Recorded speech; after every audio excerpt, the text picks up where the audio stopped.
In today's class, we'll see the determination of eigenvalues and eigenvectors by two methods. One is a power method and the other one is going to be the Jacobi's method. Okay. To begin with, let us have a look at the power method.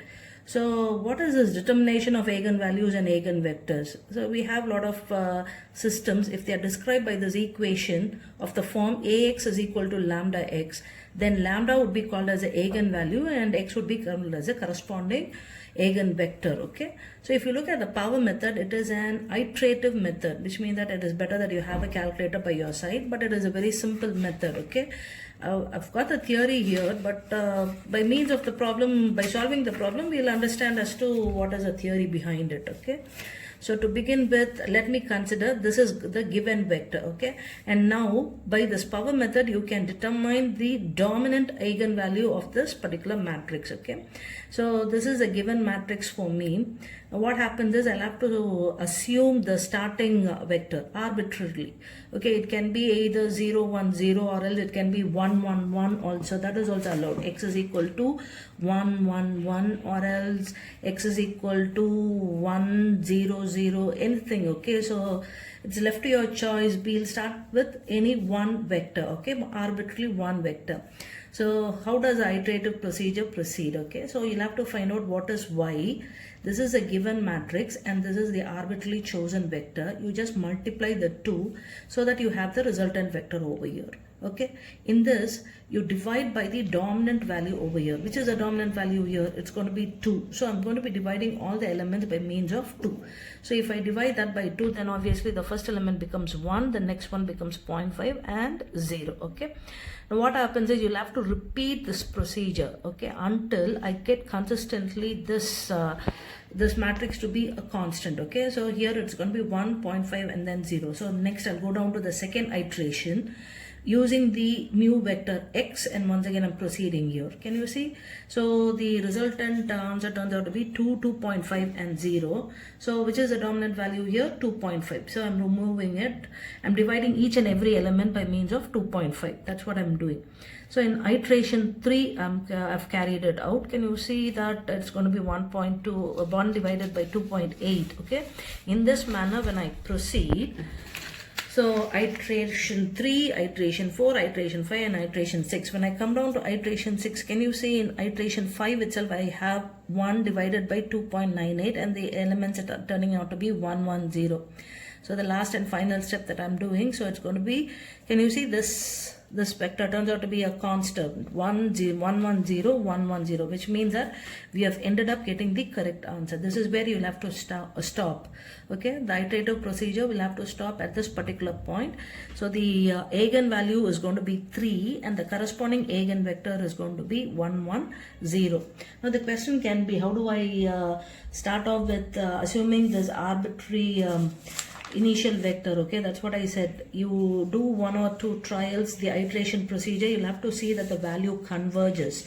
Okay, so or else the problem itself will mention after do this many number of iterations. Okay, but the idea is, in case if you are not converging, this is one of the limitations of this particular method, but it is one of the well-known methods as to find the eigenvalue and the eigenvector. Okay, so the eigenvalue is going to be 3 and the corresponding eigenvector is going to be 110. Okay, so I've given you a homework, kind of, this is easy.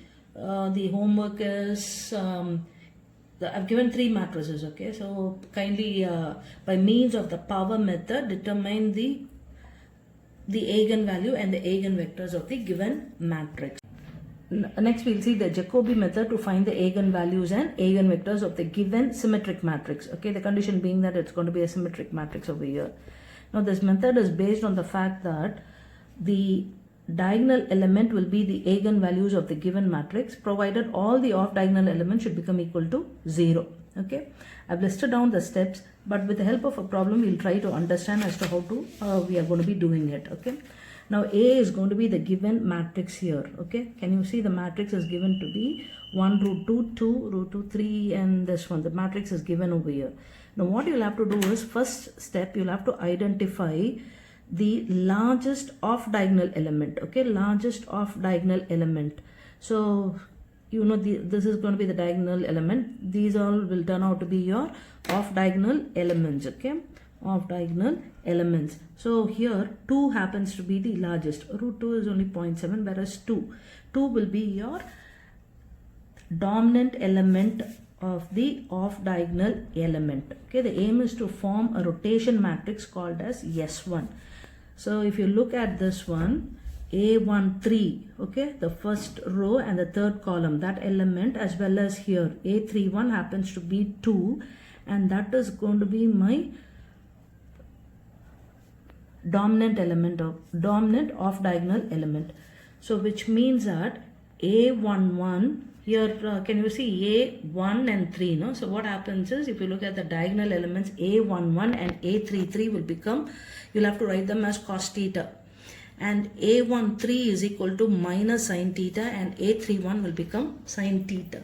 Now how do I find the value of the rest of the other elements? Now will have to become equal to 0. The off diagonal elements will have to become 0, and the diagonal element will become 1. Okay, that is what is mentioned here in the steps that we have seen. Find the dominant element Aij in the off diagonal element. You're going to be forming the rotation matrix called as S1.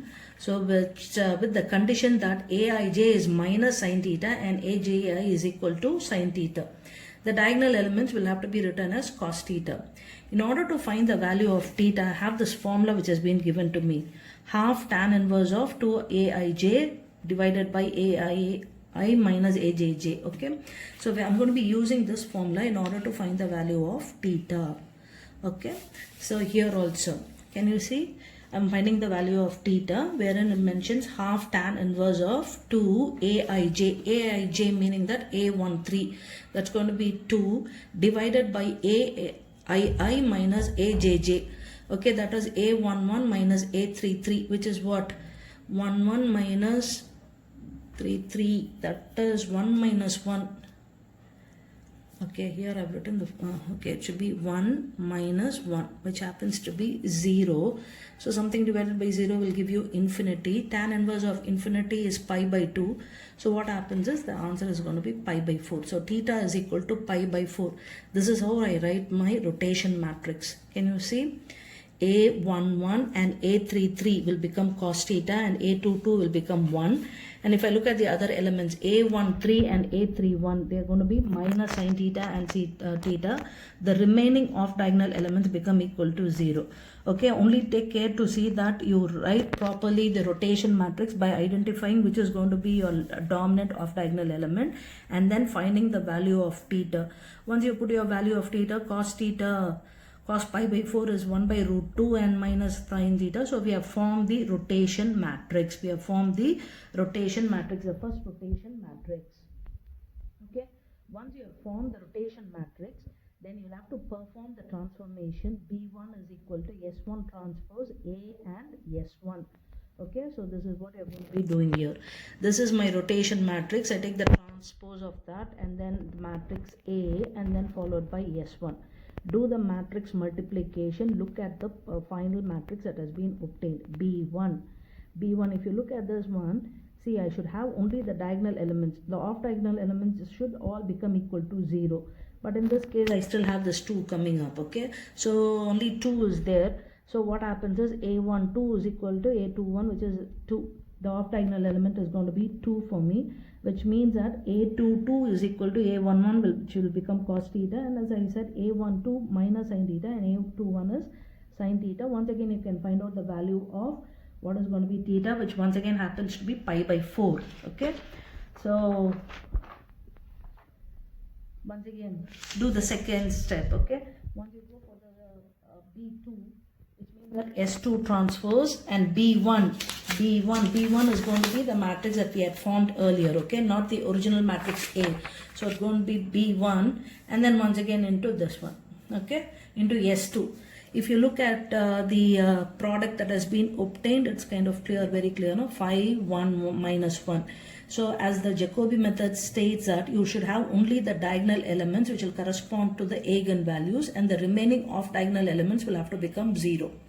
Okay, so which means that the eigenvalues of the system is going to be 5, 1, minus 1. How do I find my eigenvectors? What I'll have to do is, how many rotations that we have done, rotation matrix S1 and S2. Find the product of this two, okay? Multiply S1 into S2. So the eigenvectors will be, for the first one, okay, the first column, X1, X2 and then X3. So you have your corresponding eigenvectors for this matrix, which will turn out to be the three columns, which is X1, X2 and X3. Okay, the only difficulty here in this particular method is going to be the formation of the rotation matrix, where you'll have to take care to see that it has been properly formed, and then you perform this rotation, and then finally you obtain the eigenvalues and the eigenvectors. Okay, in case if you've got any doubts, you're welcome to ask me. And I'm giving you two problems. This is kind of, see, I've done a simple, you might think that I've done a simple problem wherein theta turns out to be pi by 4. In this particular case, the value of theta can be different. So that's the reason why I've given you this, the first problem. And the second problem, once again, I've done only two rotation matrices here. But whereas this particular matrix, you'll have to solve it by doing approximately 9 rotations, okay? Don't lose your, and don't assume that, okay, you're doing it wrong. So that's one of the reason why I've given you only two problems as far as Jacobi method is concerned, okay?